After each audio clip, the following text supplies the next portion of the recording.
in Canada. Mm-hmm. That's a telephone pole. No, where the snow is. Wow.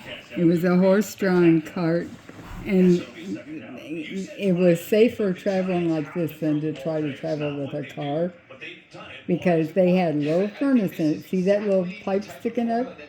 They had a little stove in it so that you could stay warm while you traveled, while the horse pulled your little trailer.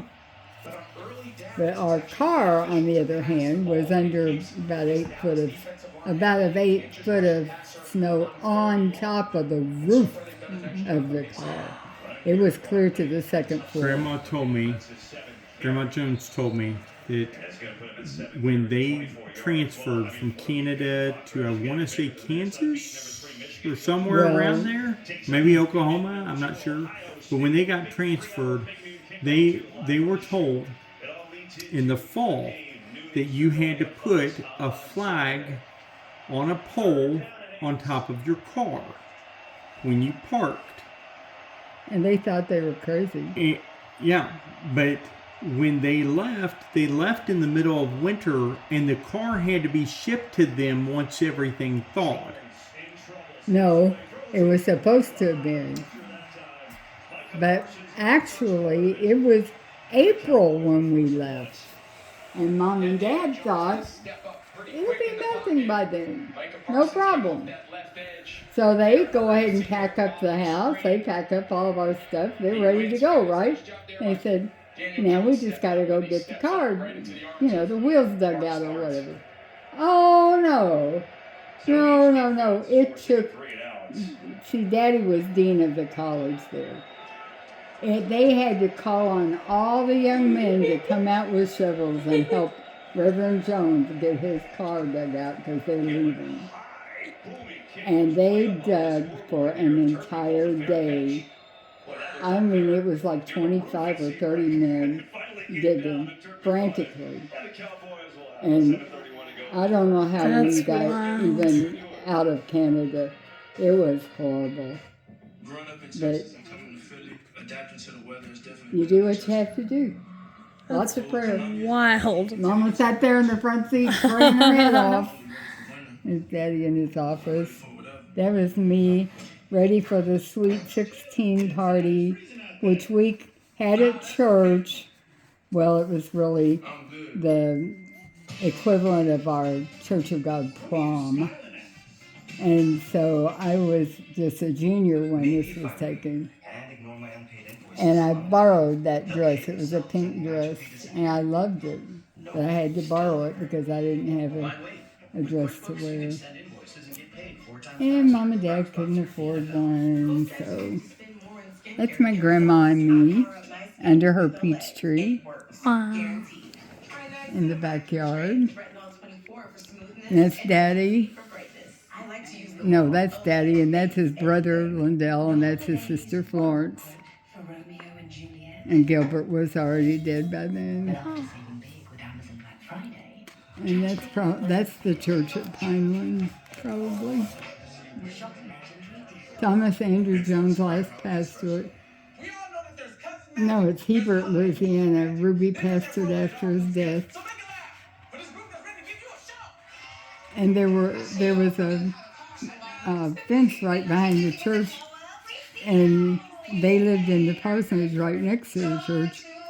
And first time we went, and every time we went after that, Becky just loved cows. She loved the cows. And she would make a beeline for that fence, even when she was just 2 years old. And she would stand there, and here would come this whole herd of cows. They loved her back. I don't get it. I could walk out in the backyard, and they were all like, "Oh, help me out of here." Anyway, this is Reverend Montague and his wife. He was a pastor of a Church of God, but he was also a dentist. So every time we held him a revival, then that's when I saw the dentist, right? Well, that was fine, except I didn't mind. But the last time I remember there, I was probably 6 already, but I was so. I had dolls, and my dolls were not dolls, they were babies. Right.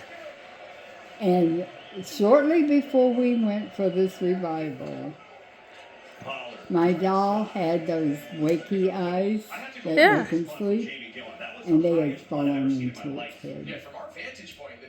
I was beside myself. My baby is dying. She's got to have surgery. So we get there, and instead of talking about my teeth and all that kind of stuff, all I could talk to him about was, you gotta save my baby's dying, save my baby. And he said, what's wrong with him? My baby's eyes. He was so kind.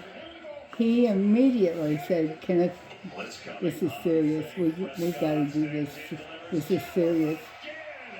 They went in his dental office, closed the door, and I'm screaming my head off on the other side of the door.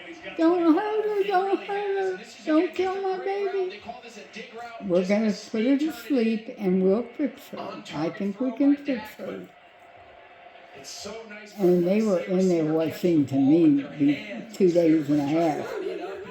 And finally he comes out and it's all wrapped in a little white gauzy thing, you know, dental things all around his little face and her eyes. And the first thing I did was raise her up to see if she could wake up. And she woke up and I was thrilled to death and I loved him so much. I could not get over that he saved my baby's life. That is awesome. And shame on you for waiting 50 years to tell me this. Oh, really? I've heard this When story. I graduated from high school and got married the same week, they sent me a little New Testament. And I treasured it, but they said they'd never gotten over how appreciative I was of him doing surgery on my baby. We talked about that when I helped paint Grandma's room. Or actually, I think it was the other one. Not the craft room. Keeping from the dang baby. Go ahead, Mike. Nothing I really do. And I'm being so loud, everybody's disturbed. That's me. We were eating disturbed spinach. anyway, Grandma. I was 7 months old eating spinach. Oh my goodness, look at that. This is my little cousin Charles Ray. That, and what I didn't finish telling you about Charles Ray, who had the mother with all the patches. Yeah. Well, he rode a motorcycle. He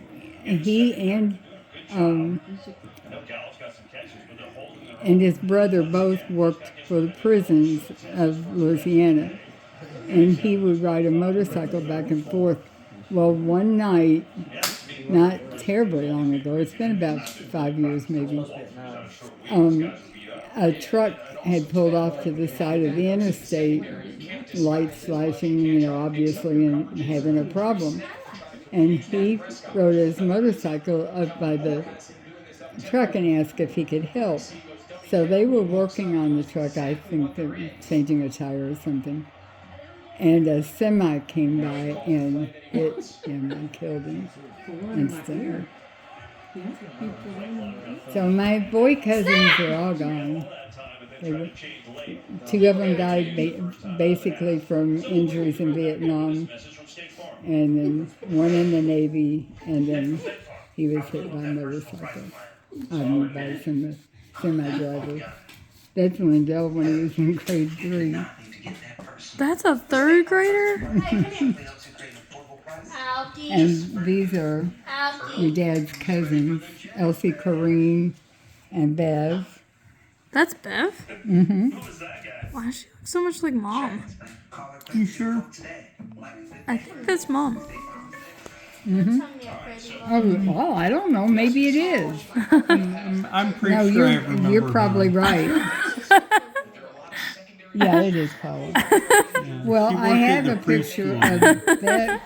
They wore their hair exactly the same, and they looked alike. They would have probably been about 90. Well, I'm Four. sorry. That's Becky. I know that. That's Becky. And that's my mama. I know that. Yes, yes. And that is Melissa. This is my cousin's daughter. You might have heard your dad had talked to them about selling their big farm in Kentucky somewhere, which